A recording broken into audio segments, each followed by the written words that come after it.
जय हो। तो राजा इंद्र के प्रसंग से आप ही सोचिए, जिसने 1,000 गैया दान की हो प्रतिदिन, इतना सोना दान किया हो, इतना चांदी दान किया हो, दानियों की श्रेणी में पहला स्थान उसी का हो, उसको अपनी छोटी सी गलती के कारण गिरगिट बनना पड़ा। तो हम आप तो प्रतिदिन कोई ना कोई गलतियां करते हैं, तो हमारा शरीर कैसे अगले जन्मों में कैसे हम सह पाएंगे उस कष्ट को। तो कभी भी अभिमान के साथ ना जिए, ऐसे जिए कि ये तो राम का है, सदैव सत्य के साथ रहिए। श्री सुखदेव जी कहते हैं कि बलराम जी को एक दिन गोपियों की याद आई, नंद बाबा की, यशोदा जी की याद आई। बलराम जी ने कहा, कृष्ण तुम तो परसों करके आए, कभी गए ही नहीं, कभी गए ही नहीं ब्रज, कभी तुमने होश नहीं ली, खबर नहीं ली कि ब्रज में सब ठीक ठाक है कि नहीं। तुम्हें नहीं आती होगी याद, लेकिन हमें हमारे ब्रज की बड़ी याद आती है। हमें हमारे घर की, यशोदा मैया की, नंद बाबा की, गोप गालों की बड़ी याद आती है। तो हम चाहते हैं कि उनसे मिलने जाएं। भगवान ने कहा, बहुत उत्तम है, आप जाइए मिलने, बहुत अच्छी बात है। और बलराम जी निकल पड़ते हैं ब्रज की ओर, ब्रज यात्रा वो करते हैं। अच्छा, बलराम जी जब द्वारिका से चले गए तो कुछ शत्रु थे जो इसी ताक में थे कि किस दिन बलराम जी द्वारिका छोड़ के जाएं और हम भगवान कृष्ण को अकेले पाए तो बढ़िया युद्ध हो। और उन्हीं असुरों में था एक पौंड्रक और काशीराज महाराज। जैसे उसको पता चला कि बलराम जी चले गए ब्रज, तो उसने निमंत्रण कार्ड एक पत्र भिजवाया भगवान कृष्ण के पास।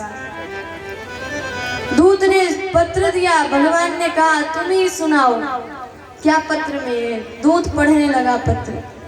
पत्र में था कि हे कृष्ण, मैं वासुदेव हूँ, मैं ही जगत का स्वामी हूँ, और तुम ये जो अपने नाम के सामने वासुदेव श्री कृष्ण का नाम लगाए वो वासुदेव, इसको हटा दो। तुम जगत के स्वामी नहीं हो, जगत के स्वामी हम हैं। तुम्हारे पास जो नकली 4 हाथ है वो भी हटा दो, क्योंकि 4 हाथ हमारे हैं। और देखो तुम्हारे पास जो नकली सुदर्शन है वो भी हटा दो, क्योंकि असली सुदर्शन हमारे पास है। और जबकि था उल्टा, उसने नकली सुदर्शन चक्र बनवा लिए हो, खटका से पूरा 4 हाथ फिट करवा लिए कि पूरा वासुदेव कृष्ण हम ही लगे। अब जैसे ही खटका ऑन किया, बटन टीपी तो चक्र उड़ा और जाके किसी को मार के चलाया। मतलब नकली चक्र बना के रख लिया था और भगवान के पास भेज रहा है पत्र कि ये जो तुम नकली चक्र रखे हो, ये जो स्वयं को जगत का स्वामी कहते हो, ये सब कहना बंद कर दो, क्योंकि असली स्वामी तो हम ही हैं। और यदि तुमने ऐसा नहीं किया तो तुम्हारे साथ बहुत बुरा हो जाएगा। तुम्हारे साथ में युद्ध करूंगा और युद्ध करके फिर तुम्हारे नाम को मिटाऊंगा। अच्छा, भगवान ने कहा कि हाँ भैया, हम नकली चक्र लिए हैं, सही हमारे नकली हाथ हैं। तुम हमें आमंत्रित कर रहे हो युद्ध के लिए ना, तो चलो जाओ अपने स्वामी से ये कह दो कि कल हम आ रहे हैं युद्ध के लिए। दूत से कह दिया कि जाओ कल युद्ध होगा, और युद्ध में जो जीता उसी का असली चक्र, उसी का असली नाम। अच्छा, दूत गया पौंड्रक के पास और पौंड्रक को समाचार सुनाया, महाराज कल तो भगवान कृष्ण आक्रमण करेंगे। अब वो बेचारा थर थर थर थर कांपने लगा। हम तो ऐसे ही पत्र भेजे थे कि डर के मारे चक्र इत्यादि छोड़ के हमारी शरण में आ जाएंगे, लेकिन ये तो बड़ा उल्टा हुआ। अब पौंड्रक को लड़ना भिड़ना कुछ आता नहीं था। अच्छा, जिसके कहने पर उसने ये किया किया था वो काशीराज था। तो काशीराज से बोला, भैया तुमने जो पत्र भिजवाया था उसका उल्टा ही हो गया, अब तो कल आ रहे हैं युद्ध के लिए। तो काशीराज ने कहा कोई बात नहीं, युद्ध किया जाएगा, युद्ध करना तो हमारी शोभा है। पंडित ने कहा हमें तो ये तलवार ही नहीं चलानी आती, तो हम क्या युद्ध करेंगे। तो काशीराज ने कहा कि हम है ना, हम युद्ध करेंगे। अच्छा, अब भगवान सचमुच अगले दिन पहुंच गए सेना लेके। अब पंडित भी कांपते हुए हाथों से तलवार पकड़ा है, उसने तो बहकाने में पत्र लिखा था। अच्छा, अब युद्ध होने लगा। भगवान ने थोड़ी देर तो उस पंडित के साथ युद्ध किया, लेकिन फिर अपने चक्र से उसको मार डाला, उसका उद्धार कर दिया भगवान ने अपने चक्र से। कि लो देखो, मेरा चक्र नकली है कि तुम्हारा चक्र नकली है। पंडित तुम भी अपना चक्र भेजो, हम भी भेजते हैं। जिसका असली होगा उसका विजय प्राप्त होगी उसी को। अब वो बेचारा नकली चक्र था, उसने भेजा और भगवान के चक्र के सामने उसका चक्र तो जैसे सूर्य के सामने छोटा सा दिया, वैसे भगवान के सुदर्शन चक्र के सामने उसका वो चक्र, उसके चक्र को भी नष्ट किया सुदर्शन जी ने, और उस पंडित का भी उद्धार किया। और उसके साथ साथ जो काशीराज युद्ध के लिए आया था उसको भी भगवान ने पहुंचा दिया अपने धाम, उसका भी उद्धार किया। और इधर बलराम जी ब्रज में द्विद नाम के वानर का उद्धार किए। और एक दिन भगवान के पास समाचार आया हस्तिनापुर से कि युधिष्ठिर राजसूय यज्ञ कर रहे हैं। भगवान वहां पर गए, लेकिन ये था कि राजसूय यज्ञ में कि सारे जो राजा हो वो युधिष्ठिर के या फिर मित्र बन जाए या फिर अधीनता स्वीकार कर ले। सारे लोग तो मित्र बन गए थे या अधीन हो गए थे, लेकिन जरासंध बड़ा सम्राट था, क्योंकि उसके पास बहुत शक्ति थी और उसको परास्त करना कोई मामूली बात नहीं थी। अब आपको हम यही बताएं कि उसने 20,800 अर्थात 2800 राजाओं को बंदी बनाया था। मान लो 2800 राजा छोटे छोटे ही नगर के राजा होंगे, तो सोचिए कितनी शक्ति उसके पास होगी। तो महाराज जरासंध बहुत शक्तिशाली था। युधिष्ठिर जी ने चिंता व्यक्त की कि प्रभु सब जगह तो सही है, लेकिन ये जरासंध से मैत्री करनी पड़ेगी या इसको अधीनता स्वीकार करवानी पड़ेगी। भगवान ने कहा ठीक है, हम इसका उपाय करते हैं। भगवान ने अर्जुन जी को लिया और भीम को लिया और सब ब्राह्मण का वेश बना के पहुंच गए जरासंध के पास। अच्छा, जरासंध कुछ भी हो, ब्राह्मणों का बड़ा भक्त बन गया था। क्यों बन गया था उसका भी कारण है। जब भगवान श्री कृष्ण 17 बार जरासंध की सेना को परास्त करके उसको छोड़ देते, तो जरासंध को बड़ा शर्म महसूस होती। और 18वीं बार उसने जब सुना कि ब्राह्मणों के अंदर बड़ी शक्ति है, ब्राह्मण कुछ भी कर सकते हैं, तो उसने ब्राह्मणों को पकड़ा और महाराज आपको प्रणाम है, हमें विजय के लिए यज्ञ करना है, हमें विजय के लिए कोई उपाय बताइए कि हम विजयी हो जाएं। अच्छा, ब्राह्मणों की खूब सेवा सत्कार की, तो ब्राह्मणों ने कहा कि जाइए महाराज, जहाँ पे आप करेंगे युद्ध विजयी होंगे, लेकिन ये बताइए विजय किस पर प्राप्त करनी है। जरासंध ने कहा कि कृष्ण पर विजय प्राप्त करनी है। ब्राह्मणों ने जैसे सुना, अरे हमारे भगवान कृष्ण पर विजय प्राप्त करने के लिए ये हमसे ही पूजा करवा रहा है। अब तो ब्राह्मण बेचारे डर गए कि ये क्या, हम अपने स्वामी के पराजय होने के लिए कैसे पूजा कर सकते हैं। ब्राह्मणों ने कहा नहीं नहीं, हमसे तो नहीं हो पाएगा। जरासंध ने सबके गले पे तलवार रख दी। देखो अगर आज मैं हारा तो तुम सब के गर्दन उड़ेंगे, और यदि मैं जीता तो तुम्हारा बहुत सम्मान होगा, क्योंकि मैंने सुना है तुम्हारे मंत्रों में बड़ी शक्ति है। तुम मंत्र ऐसा पढ़ो कि मैं विजयी हो जाऊं, और यदि नहीं हुआ तो तुम्हारी खैर नहीं। अच्छा, ब्राह्मण बेचारे भगवान का ध्यान किए, प्रभु अब कुछ कर दो। तो जब भगवान ने सोचा कि यदि इस बार इसको मार के छोड़ा, इसकी सेना को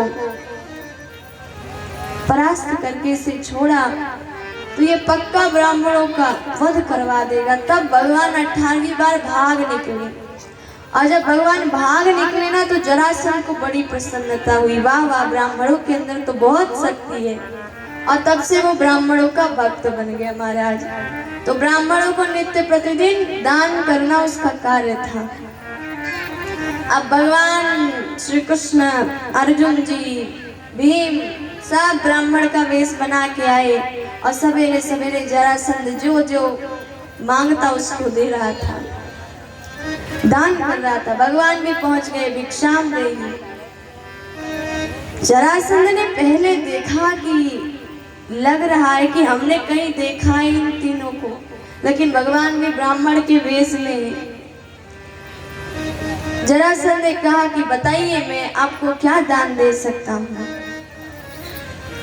तब भगवान ने कहा, युद्धम नो देहि राजेंद्र द्वंद्व सो यदि मन्यसे युद्धार्थिनो वयं प्राप्ता राजन्यानान कांक्षिला। भगवान ने कहा, राजेंद्र हम लोग अन्न के इच्छुक ब्राह्मण नहीं हैं, हम क्षत्रिय हैं, और हम आपके पास युद्ध की भिक्षा के लिए आए हैं। यदि आपकी इच्छा हो तो आप हमसे द्वंद्व युद्ध कीजिए, हमें द्वंद्व युद्ध की भिक्षा दीजिए। तब जरासंध हंसा,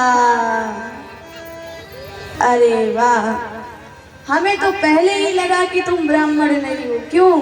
क्योंकि अर्जुन के हाथों पे गांडीव खींचते खींचते रेखाएं बन गई थी। भीम का जो शरीर था इतना विशालकाय था कि ब्राह्मण का शरीर वैसे नहीं हो सकता। तब जरासंध ने कहा, हमें तो पहले ही पता चल गया था कि तुम लोग ब्राह्मण नहीं हो, क्षत्रिय हो, लेकिन अपना नाम बताओ, तुम कौन हो। तब भगवान ने कहा कि ये अर्जुन है, ये भीम है। और तब जरासंध बोला, और तुम श्री कृष्ण हो। तो अच्छा, तो तुम लोग यहाँ पे हमें द्वंद्व युद्ध की भिक्षा मांगने आए हो। चलो ठीक है, मैं तुम्हें भिक्षा देता हूँ, लेकिन अयम तो वैसा तुल्यो नाति सदतो ना मे समाह अर्जुनो ना भवेत योद्धा भीमस्तुल्य बलो मम।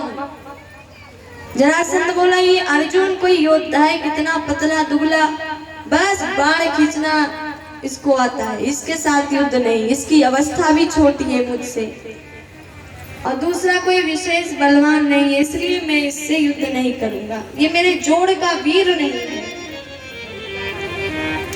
और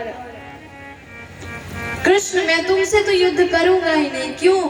क्योंकि तुम तो पहले ही रण छोड़ के भाग चुके हो, और जो भाग चुका है उसके साथ में युद्ध नहीं कर सकता। हाँ, ये भीम है, भीमस्तुल्यो बलो मम, मेरा जो बल है ये भीम के तुल्य है, तो मैं भीम से अवश्य युद्ध करूंगा। अब भगवान ने भिक्षा मांग ली और कहते हैं, महाराज जरासंध का और भीम का युद्ध हुआ, कई दिनों तक चला, और फिर कहते हैं कि भगवान ने भीम को इशारा किया कि एक पत्ती को फाड़ के कि इस प्रकार से भीम तुम इस जरासंध का वध करो, और विपरीत दिशा में फेंक दी। और भीम ने उस जरासंध के आधे शरीर को फाड़ डाला और विपरीत दिशा में फेंक दिया, जिससे जरासंध की मृत्यु हो गई। और जरासंध ने 20,800 राजाओं को बंदी बनाया था।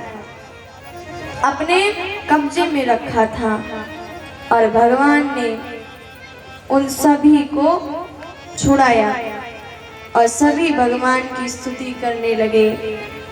कृष्णाय वासुदेवाय हरे परमात्मने प्रणत क्लेशनाशाय गोविंदाय नमो नमः।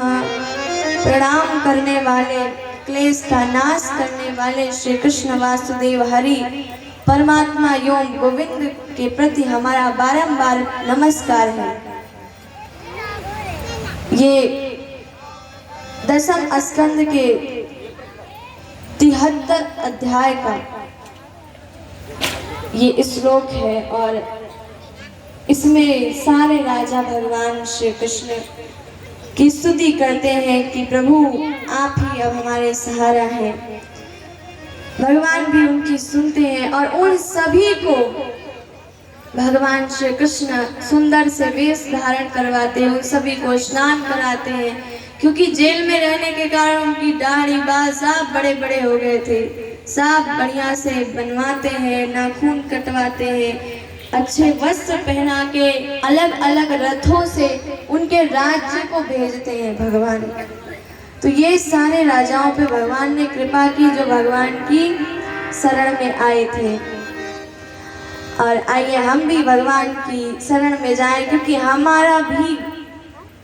हमारे आश्रय भगवान श्री कृष्ण ही है।